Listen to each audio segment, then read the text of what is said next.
Hello, my name is Kai. I am business consultant for brand strategy, sustainability and teamwork. And today I want to share some insights about how a new way of work organization enables employees and teams, and how these ideas led me to develop my own web app called MyTeamPlanningTool. In most companies, change has become the new normal. One consequence is that people and teams have to be flexible and have to adapt to new requirements quite often. At the same time, luckily, many organizations have built enough courage now to try out some new forms of work organization, or have started questioning the old ways, like for example, hierarchy. Whatever the challenge or solution, clear roles and responsibilities need to be at the core of any path forward. Through many inspirations, amongst which holacracy and some real-world experiences in large and small organizations I had the privilege to work for, I came to the approach I use in my work today, which is thinking in roles and circles with clear purposes and tasks, as well as a permanent governance process to make the model fit better and better. The key thought to make this work is that going forward, we understand that working at the team is just as important than working in the team. Continuously building our own job is now part of it. Having used the thinking in several companies now, I've realized that there are different kinds of roles and circles companies use or need to use to create order in the chaos of change. So I've come to work with a maximum of seven categories to work organization. One category is your people, the ones you want to organize and the ones you need to deliver your purpose to do your work. That can also include external people from other departments or service providers. Then there's a series of different roles. Some teams work with skills, like ad agencies would have designers or copywriters or programmers, which are classical skills. Then there are roles, basically the category for everything else that is not a skill, like a contact for the regions or a feel-good manager or a service support role. Domains are things that need central management by one person only, like a software subscription, an important Excel table, the access to the CMS of the intranet or the coffee machine. And then links are responsible for building and maintaining relationships with important stakeholders or other departments.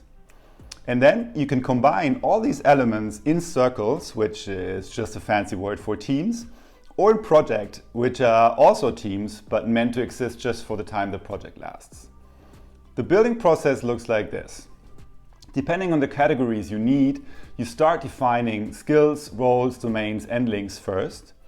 You can start with the status quo and then add some new roles you need in the future, or you start translating your idea of the future into roles and then compare it to the present structure. Next, you build the circles you need to deliver your strategy. So, which skills, roles, domains, and links need to be put together to have the best outcome? Every circle gets its purpose and its first few tasks. Until now, we've not once talked about people, and that is on purpose. It makes much more sense to talk about roles and circles first, and then about people. Now that we have defined the roles, we can see who in your team does what. And my team planning tool is built in a way that by attributing people to roles, the circles are then automatically filled. Once these circles meet for the first time, they will come up with ideas for necessary projects that they need to start to deliver their individual purpose. And those projects are then staffed with the skills, roles, domains, and links they need. We have to acknowledge that there is no way we can build the perfect structure at our first attempt, and it could stay like this forever. The team needs to continuously work on the building blocks, and this happens through governance meetings. In these meetings, the team can create, change, or delete any building block, so all skills, roles, domains, links, circles, and projects. And it can add purposes and tasks to all the building blocks.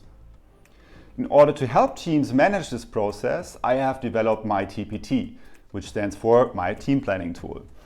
It allows the team to create a new structure and to work on it in its governance meetings. The web app is basically built like Trello. You have 7 lists, which are the building blocks, and each list has a tool to define purpose, tasks, and to attribute people to it. At the end of each governance meeting, each team member receives a personal report, a kind of an updated job description containing all parts of the organization that concerns her or him. In the report, everyone can see the skills, roles, domains, and links that belong to them, and what is expected of them in these roles. And they can see which circles and projects they end up in by having these roles, as well as who else is in there and what is expected of the circle or project. Working on change in organizational structure only works when there's a system that is easy to understand, when everyone has the feeling of being involved and heard, and when expectations are clearly set and communicated. And this is exactly why I created MyTPT and its building process. If you like a personal tour, just send me an email and I'll be in touch. There are a few resources available on my website that will help you understand my thinking or allow to dig a little deeper. There's the MyTPT info page, there's a full list of ideas on collaboration, and there are 2 other tools that can help you to improve teamwork, one being canvasation and the other one Lego Serious Play. I'll put all the links in the video description below. That's it for now. Thank you very much for watching. If you have any questions, please get in touch by email or write a comment below. I'm happy to help. See you then.